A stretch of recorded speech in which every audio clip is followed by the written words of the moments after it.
Shut up and sit down. चलिए आइए अब हम लोग स्टार्ट करते हैं 1.1 व्हाट इज सोशियोलॉजी। अब समाज शास्त्र क्या होता है, ठीक है। Auguste Comte was the first scholar to use the word sociology to refer to the science of human association. अब मैं क्या करूँगा कि जो भी नाम आएगा, ठीक है, वो मैं आपको उनका फोटोज दिखाऊंगा, इमेजेस दिखाऊंगा। तो आइए हम लोग इनको देखते हैं, ये कौन थे। ये थे ऑगस्ट कॉम्टे, ठीक है। अब ये सब इमेजेस आप देखेंगे तो आपको पढ़ने में थोड़ा आसानी होगा, थोड़ा याद रहेगा कैसे थे वो। तो बोल रहा है कि ऑगस्ट कॉम्टे कौन थे? पहले स्कॉलर थे जिन्होंने समाज शास्त्र सोशियोलॉजी शब्द का इस्तेमाल किया, जिसका मतलब होता है साइंस ऑफ ह्यूमन एसोसिएशन। मानव जो समुदाय है, जो समाज में साथ रह रहे हैं लोग, इसका विज्ञान। The word sociology was derived from the Latin word socius, association, and the Greek word logos, theory, denoted the theory of or science of human association society. अब देखिए, हर एक शब्द कहीं ना कहीं से लिया होता है। तो ये जो शब्द आप यहाँ देख रहे हैं सोशियोलॉजी, ये किससे बना है? सोशियस और लोगस से। सोशियस एक लैटिन वर्ड है, ठीक है, जिसका मतलब होता है एसोसिएशन, और ग्रीक वर्ड लोगस मतलब थ्योरी। तो यहाँ पे क्या है, थ्योरी या साइंस? क्या चीज़ का विज्ञान है ये? Human association society. क्यों? क्योंकि जो समाज है वो किससे बना? लोगों से बना, ह्यूमन। और यही लोगों का जो समुदाय है, जो ये लोग साथ रहते हैं, उसी को ह्यूमन एसोसिएशन सोसाइटी कहा गया, इसीलिए इसको समाज शास्त्र कहते हैं। Comte wished to establish a science of society that would help to reveal social laws which he believed controlled development and changes. अब देखिए कॉम्टे क्या चाहते थे कि समाज के ऊपर कुछ विज्ञान हो, समाज के ऊपर अध्ययन हो कि समाज कैसा है, कैसे बना, कैसे चलना चाहिए, ताकि ये पता चलेगा कि समाज में क्या नियम कानून है। क्योंकि देखिए हर एक समाज का नियम कानून होता है और ये जानना बहुत ज़रूरी है, ताकि उस समाज में रहने वाले लोगों को नियंत्रण किया जा सके, उनका विकास किया जा सके और बदलाव किया जा सके। अब आप कहेंगे सर बदलाव, जी हाँ, हर जगह बदलाव होता है और ये बहुत ज़रूरी है। बिना बदलाव के आप जीवन नहीं जी सकते अच्छे से। नए नए चीज़ें आएंगी जीवन में, नए नए सिद्धांत आएंगे, तो वो सिद्धांतों को आपको समझना पड़ेगा और उसके अनुसार आपको बदलाव करना ज़रूरी है, ठीक है। अब आगे देखिए, Herbert Spencer developed his systematic study of society and frankly adopted the word sociology. अब यहाँ एक और शब्द है, हर्बर्ट स्पेंसर, ये एक जन का नाम है। तो आइए इनको भी देखते हैं, ये कौन थे। देखिए ये थे हर्बर्ट स्पेंसर, ठीक है। अब बोल रहा है कि ये क्या किए थे, ये समाज के ऊपर एक सिस्टमैटिक स्टडी किए थे, ठीक है, कि समाज का हर एक एक अंग कैसा है, ठीक है। और ये समाज शास्त्र सोशियोलॉजी जो शब्द है इसको अडॉप्ट कर लिए थे, इसको इस्तेमाल करते थे, ठीक है। आगे देखिए और क्या बोल रहा है समाज शास्त्र सोशियोलॉजी का definition. Sociology is quite simply a way of studying people. अगर एकदम साधारण भाषा में मैं कहूँ तो समाज शास्त्र क्या है? समाज शास्त्र में हम लोग लोगों के बारे में पढ़ रहे हैं, ठीक है। लोगों के विचार, लोगों के साथ रहने का ढंग, लोगों का, इंसान जिनसे मिलकर ये दुनिया, हम लोग कह सकते हैं हमारा दुनिया क्या है, इंसानों से ही है। तो इंसान के बारे में हम लोग यहाँ पे पढ़ाई करेंगे कि इंसान कैसा होता है। ऐसे तो साइकोलॉजी शब्द सब्जेक्ट भी है, लेकिन यहाँ पे हम लोग समाज के दृष्टिकोण से इंसानों के बारे में पढ़ेंगे। Sociologists want to know why people behave the way they do, why they form groups, why they go to war, why they worship, marry, vote, and all such things that happen when people interact with one another. आप देखिए, जो sociologist होते हैं, समाज शास्त्री होते हैं, जो समाज के ऊपर अध्ययन करते हैं, वो क्या जानना चाहते हैं? वो जानना चाहते हैं कि लोग जिस तरह से व्यवहार करते हैं, वो ऐसा व्यवहार क्यों करते हैं, वो क्यों समुदाय बनाते हैं, क्यों अलग अलग लोगों का ग्रुप्स होता है, वो लड़ने क्यों जाते हैं। क्योंकि देखिए लड़ना सही तो नहीं है। आज कहीं अगर युद्ध होता है तो हमारे सैनिक मरते हैं, उनके सैनिक मरते हैं, लोग ही तो मर रहे हैं। अगर मान लीजिए सैनिक की बात ना कर रहा हूं, आम लोग भी अगर लड़ रहे हैं तो नुकसान तो होता है। तो आखिर ये लड़ते क्यों हैं? वाई दे वर्शिप, वो पूजा पाठ क्यों करते हैं? मैरी, शादी क्यों करते हैं?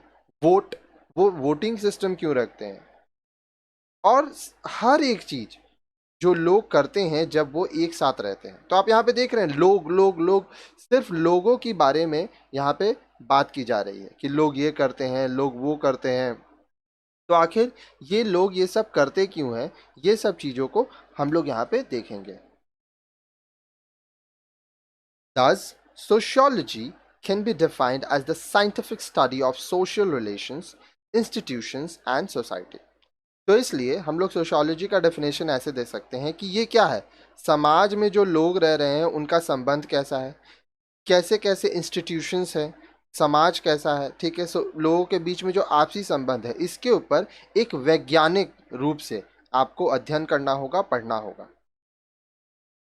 आगे देखिए,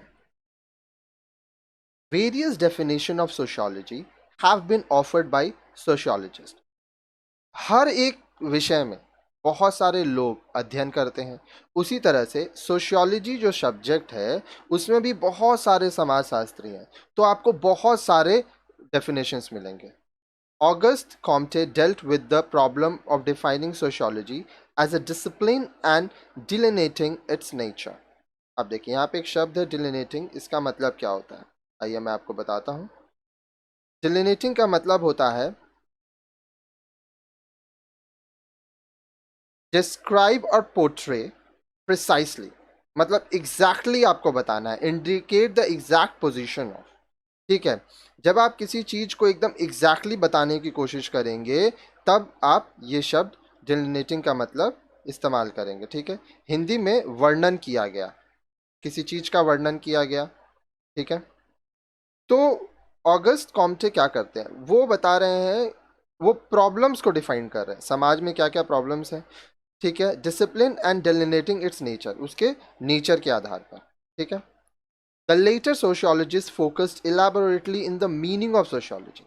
अब ऑगस्ट कॉम्टे के बाद जो समाजशास्त्री हुए वो समाज शास्त्र, सोशियोलॉजी, इसके मीनिंग, इसके अर्थ के ऊपर और ध्यान दिए। Hobhouse explained how sociology studied the interaction of human minds. अब देखिए यहाँ पे एक और व्यक्ति का नाम है हॉबहाउस, ठीक है। तो हॉबहाउस, अब देखिए ये ये है, ठीक है। अब वो क्या चीज़ को एक्सप्लेन किए कि सोशियोलॉजी में हम लोग क्या अध्ययन कर रहे हैं, क्या पढ़ रहे हैं, इंसान का जो दिमाग है वो किस तरह से काम कर रहा है, इंट्रैक्शंस आपस में किस तरह से इंसान का दिमाग काम करता है, उसके ऊपर ध्यान हुआ। Park and Burgess believe that sociology is the science of collective behaviour. अब देखिए यहाँ पे पार्क एंड बर्गस की बारे में बात की गई है, तो आइए इनको देखते हैं। ऐसे करके एक एक करके जितना हो पाएगा वो मैं आपको ज़रूर दिखाऊंगा। रॉबर्ट पार्क यहाँ पे नाम है, ठीक है। और दूसरा है अर्नेस्ट बर्गस। तो एक एक करके देखना पड़ेगा। तो आइए इसको कॉपी करते हैं हम लोग, ठीक है। यहाँ पे पेस्ट करते हैं और नाम आ जाएगा, देखिए ये रॉबर्ट ई पार्क है, ठीक है। ये अर्नेस्ट बर्गस है, यहाँ पे आप देख पा रहे हैं अर्नेस्ट बर्गस और ये रॉबर्ट ई पार्क। आगे देखिए ये लोग क्या मानते थे कि समाजशास्त्र क्या है, एक समाज में बहुत सारे लोग रह रहे हैं, उनका मिला के जिस तरह का व्यवहार है उसका विज्ञान होता है समाजशास्त्र, ठीक है। फिर से लोगों के बारे में ही बात किया जा रहा है। However, Emil Durkheim was more precise and he said that sociology is a study of social phenomena. लेकिन एमिली डर्कहेम ये क्या किए, आइए यहाँ पे इनको देखते हैं।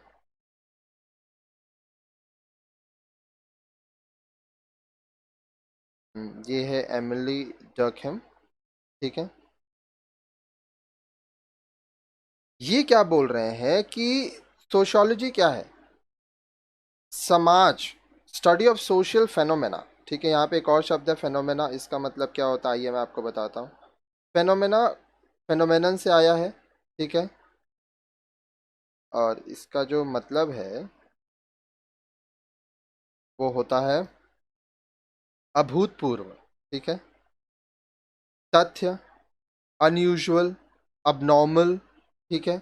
अब देखिए समाज में बहुत सारी चीज़ें होती हैं, ठीक है, समाज में बहुत सारे अजीब अजीब भी चीज़ें हैं जो आपको समझ में नहीं आता होगा, लेकिन आपको सब कुछ पढ़ना पड़ेगा जब आप समाज के बारे में पढ़ेंगे, क्योंकि समाज बहुत बड़ा विषय है। आगे देखिए यहाँ पे बोल रहा है max weber defined sociology differently. अब यहाँ पे एक और व्यक्ति है मैक्स वेबर, आप देख रहे होंगे बहुत सारे सोशियोलॉजिस्ट हैं, ठीक है, अब इनको भी आप देख लीजिए, ये थे max weber.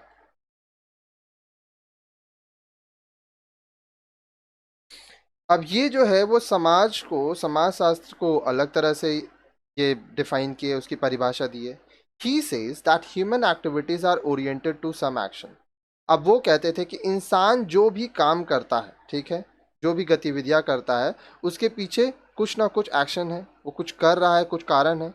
Actions aim at which fulfils object. अब ये एक्शंस क्या है, आपका जो उद्देश्य है, उस उद्देश्य को पूरा करने के लिए आप जो चीज़ कर रहे हैं वही आपका एक्शन है, ठीक है। जैसे अभी आप पढ़ रहे हैं तो क्यों है, क्योंकि आपका उद्देश्य है कि आपको ये सब्जेक्ट सीखना है, इसलिए आपका ये एक्शन है। Individual in society engaged in actions for the realization of given goal और इंटरेस्ट।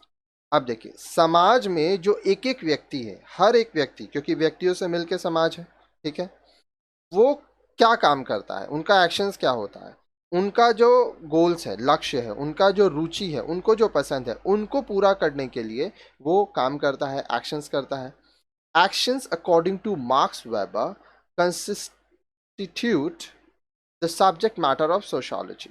अब मार्क्स वेबर के हिसाब से जो मनुष्य काम कर रहा है, ठीक है, अपनी इच्छाओं को, अपनी ज़रूरतों को, अपने लक्ष्य को, अपनी रुचि को पूरा करने के लिए, वो है सोशियोलॉजी का subject matter. Right from the origin of sociology to the present day, social actions have been considered as the law of sociology।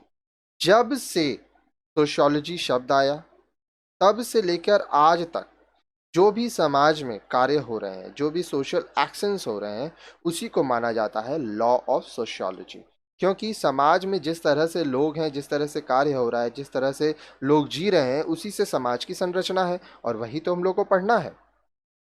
In brief it may be viewed that sociology is the scientific study of the social aspect of human life.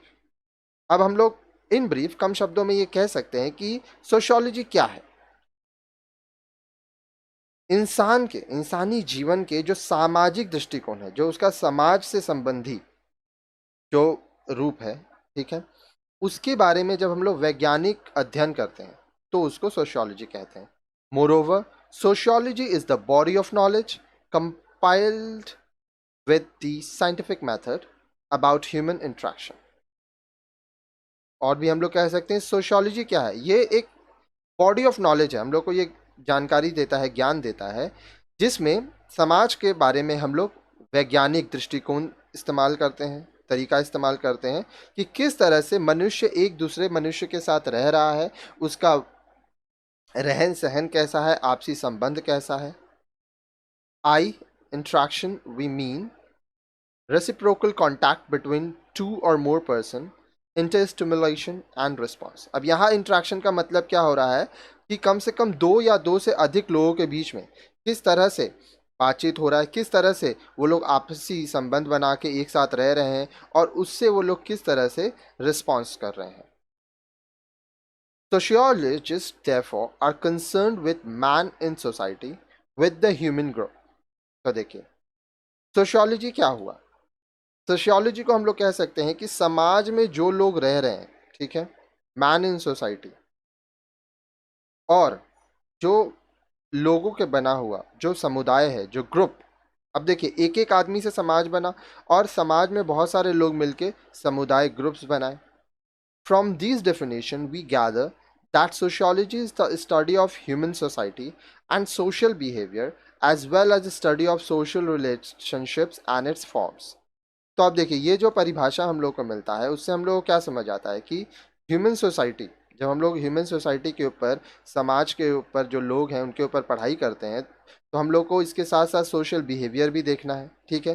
साथ ही साथ आपसी संबंध लोगों के बीच में कैसा है, जो लोग उस समाज में हैं किस तरह के हैं वो लोग, समाज किस तरह का बना हुआ है, क्योंकि हर एक समाज एक जैसा नहीं है।